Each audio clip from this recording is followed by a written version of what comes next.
If you cling too much to logic, if you cling too much to logic, you will never be able to part of the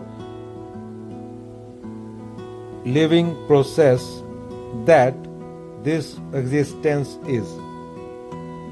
Life is more than logic. Life is more than logic. Life is paradox. Life is mystery.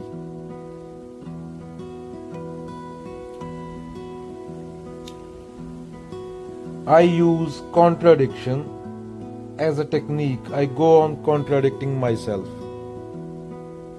Why do I contradict myself? I'm not teaching a philosophy here. The philosopher has to be very consistent, flawless, logical, rational, always ready to argue and prove his statements. I am not a philosopher. I am not here giving you a consistent dogma to which you can cling. My whole effort is to give you no mind. Be perfectly clear about it. My effort is not to strengthen a certain mind. My effort is just the opposite of it. To give you a state of no mind, a state which has no knowledge, a state which functions from not knowing, a state of innocence. Ordinary love is full of demand. Real love is full of sharing. It knows nothing of demand. It only knows the joy of giving. 99% of your problems are created by you because you take life too seriously. Don't be angry at life. It is not life that is frustrating you. It is you who are not listening to life.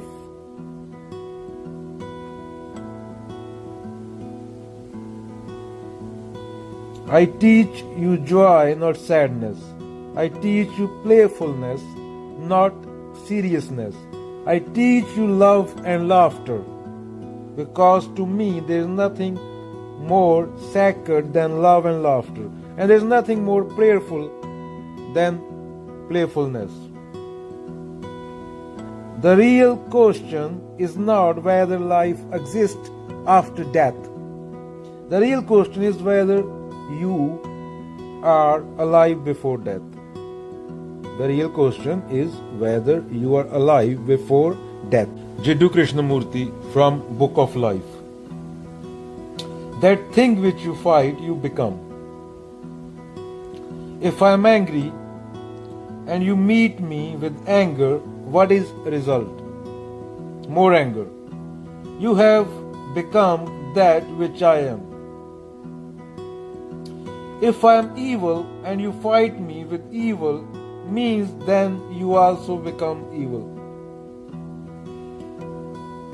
If I am brutal and you use brutal methods to overcome me, then you become brutal like me. And this is we have done for thousands of years. Surely this is different approach than to meet hate by hate. Surely there is different approach than to meet hate by hate.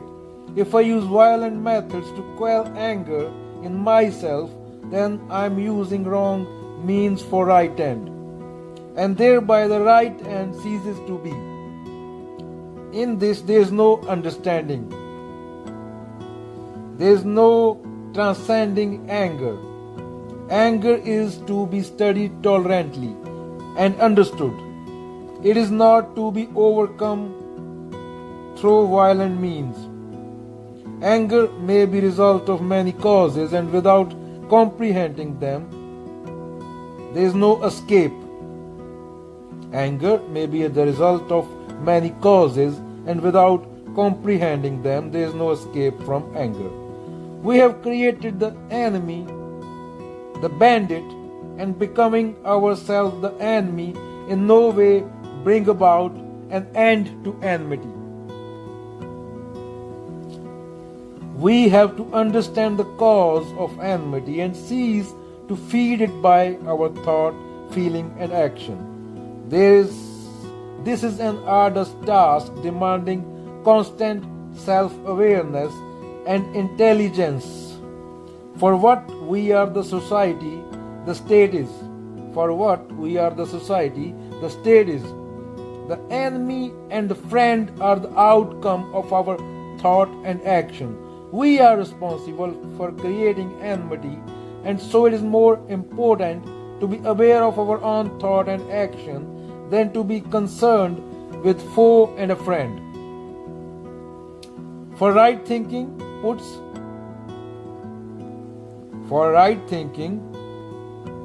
puts an end to division. Love transcends the friend and the enemy.